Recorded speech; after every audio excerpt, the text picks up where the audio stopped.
Hi, I'm JermaineCallando, you're Fluffy, and I'm back with what? Another video. This is Sunday, and I'm not going to sugarcoat anything. This shirt will be seen tomorrow. So, a lot of stuff is going to happen today. I'm going to give y'all a video, another video, another video. You're watching one of the videos. That means it's going to be 3 today, maybe 4. I want to talk about a show that I've been obsessed with. Oh, the obsession. Oh, the drama. And it's been a lot of British invasion for my shows. I have been watching Netflix, and the last 2 series I've seen were very brilliantly done by Britain. The last one was a limited series, so I will talk about it eventually, but it's such a story. And this one's going to be about Heartstoppers. Yes, Netflix Heartstoppers. I watched the first 2 seasons, and I'm very excited because it's a fall show coming out next. And I'm not going to lie to anyone. I'm in love with them, y'all. If you know what Heartstopper is, they've had 2 going on the 3rd season. And it's I think, a British series. And it's very like Juno meets teen rom. Also, it's very queer. So they have different representations of what being queer is like in today's world. I will say the first season was great. We're going to mix them together. I'm going to talk about the romance and the storyline for this one. And then I'm going to come back with Friendship Matters. Because this show had a lot of impact to it. The first season and the second season are, to me, very juicy. And I'm happy that I watched them together. Some people will be like, I watched 1 season and I don't know when the next is coming out. I don't always watch a lot of like shows the first season or first run. Like I'm now watching Modern Family for the first time. I'm like, this is joyful. Let's talk about the characters. The main person is Nick and Charlie. So the main character is Charlie, and he loves this guy named Nick. And it's really beautiful, but it's also very, this love story is interesting. They meet at school. This is a teen romance. So teen rom-coms is very like, yes, adults are very much playing these characters, and also sometimes they're not. I will say that this is a really good show for so many reasons. Because it shows you what it's like to be out and being outed, and it also shows you different diagrams of relationships. The main one I'm going to talk about today is the meeting of them, how they have these bubbling feelings, and both of them falling in love with each other. There's a lot of one person being out and the other person not knowing his full determination of what his sexuality is. So it's a lot of discovery, which is a part of their Q plus. There is thing about questionability and stuff like that as well. And then the coming out process. Now, over time, there's a friend group. That's why Friendship Matters is going to happen too. Charlie is friends with Tao, and he's friends with a girl named Elle, and a friend named, oh, I'm so sorry. It is crazy. So I naturally remember their names. And the last one was Isaac. I love all of them. So each of them have different types of very like determinations of the story. Elle is a trans woman, and she's a trans teen. I want to say both of those things because technically a trans woman means you have to think of their adulthood of it all. But as someone that's a trans girl or a trans teenager girl, it is a lot of openingness into be trans at that age and come out and have those discoveries. It's a big thing because she's questioning her love for her friend, Tao. And they've always had this bubbling feeling the whole first season. And then something happens in season 2. You know what I'm saying? There's so many, right? Like it's such a good like juiciness with the topics, right? So the next people that we're going to talk about, we're going to do a little bit of the timeline. Charlie first, when you meet for Charlie, he's what I call very fashionably, and then they have a lot of, they give you glimpses of more issues with him throughout the series. Because you don't notice it at first. Sometimes you do, but sometimes you don't. They've been pocketed more things. That's why I'm like, he's a good main character. Sometimes main characters be boring. You be like, no. And he is very juicy. Charlie has his secret crush with another guy, and pretty much what happens is they meet, and they've been coggling or, you know, giving a little bit of snarls. And they've been kissing. That's all they were doing when they meet up secretly. And then he finally stands up for himself and said, hey, I don't want to kiss you anymore. That's when Nick comes in and helps him defeat this person. This guy name is Ben. So the first 2 seasons, Charlie was with Ben as a secret relationship, and then he finally meets he meets his perfect match because he's very obsessed with and really likes Nick. Nick is when you meet him, it's like the typical jock. He is a jock. He has, he likes rugby, and he has a dog, and he's just sensitive soul. Charlie is very sensitive, and Charlie has an essence of he's really cool. Like, he plays drums, he's fashionable, he also can run, he loves running, and then he has secret issues that are there, right? And we can't do this because they are very smart. Elle is trans, as I said before. She's a trans girl. So she was at a boys' school, but then she became at a girls' school where she belongs, right? Because she's a girl. She meets Tara and Darcy and more girls. But Tara and Darcy are also our couple.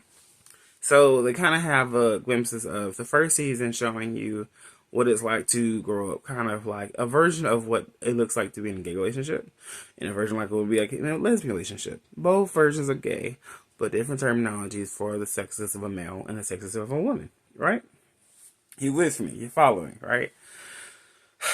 So, I won't lie to us all.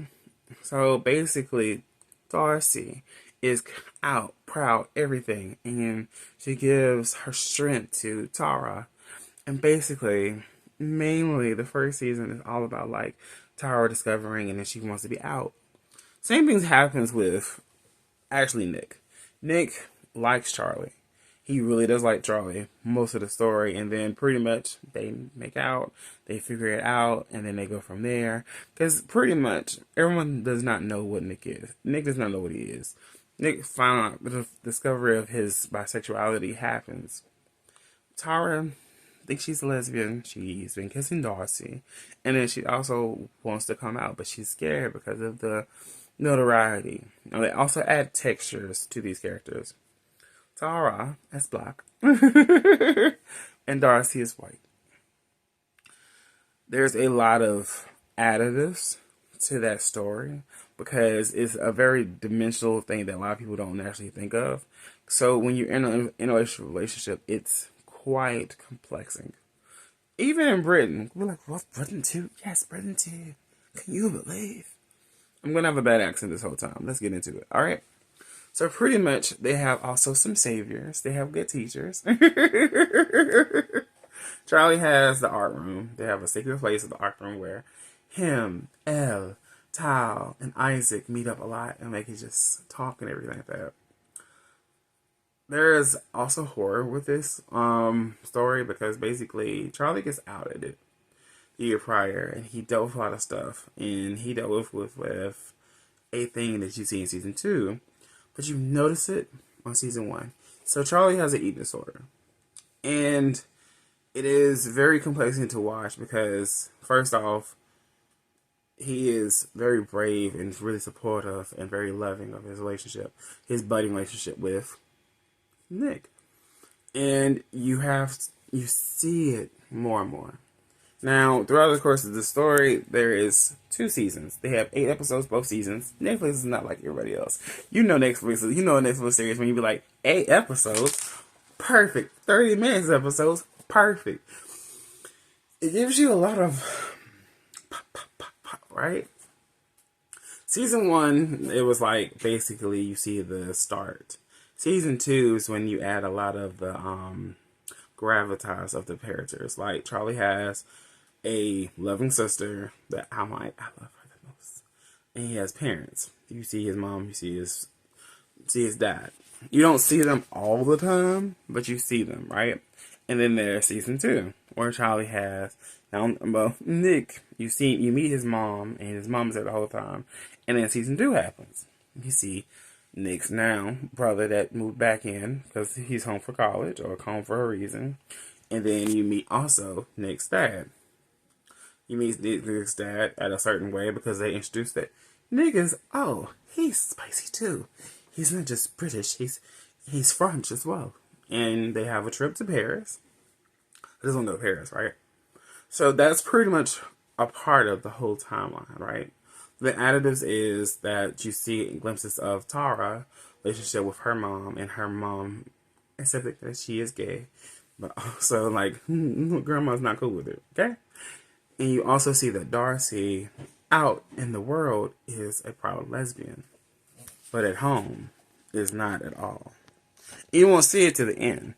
They do a thing where I love, especially with story building, is you're going to see glimpses of people's lives. And that's the best part about stories, is they're essentially, when it comes to high school the most, is that you get to see kids be free. Being free means that you can see the glimpses of, like, oh my god, this is where they go issues. Like, a big issue for season 2 was Charlie last season was smart, nerdy, loving, all that, right? Season 2, and Charlie's about Nick. And to the point where the parents was like, hey, get it together. You're grounded. And then you see a part of also Darcy and Tara's relationship. And basically, season 2, you see more textures happening. Like, Tara tells Darcy that she loves her. Then Darcy just say it back. Right? And they pocket it. And then also, Darcy doesn't, a lot of people don't know about that. So they show glimpses of emotions as well, easily in the show, which I love most. We're going to end it there. But basically, it's so much to say. I just want to tell you, like, if you have thought about watching, like, a queer show or a show about teens, the others of the world, I would suggest HeartStoppers. These kids are amazing. But also, they're so magical in their own way. Yes, I do have probably something right here, so I'm not doing that. And pretty much, that's one of the videos of me today, of what I'm obsessed with. Season 3 comes out in October, and I'm kind of like, really, I binged this really hard. Binged it within 2 days. I think I finished it Saturday. And it was like, I started watching it Thursday, and I finished it that fast. It was so good. Netflix has a gem with that one. I love most of their shows like this, so it's really good. Where can you find this? It's on Netflix. If you have any other thing, okay, works out. Do I recommend this? I give this like 5 stars. So next kind of style this is. So pretty much it's upbeat. So they're gonna show you a little artsy styles, and it's also showing you full on ranges of emotions, but they're doing it with like the additives of today's world. Alright, that is it for this video. I will probably give you another one of these about this series, but it's going to be friendships. So I can show you the dynamics of friendships and kind of like, that helps the story come along for season 1, season 2. Alright, bye y'all.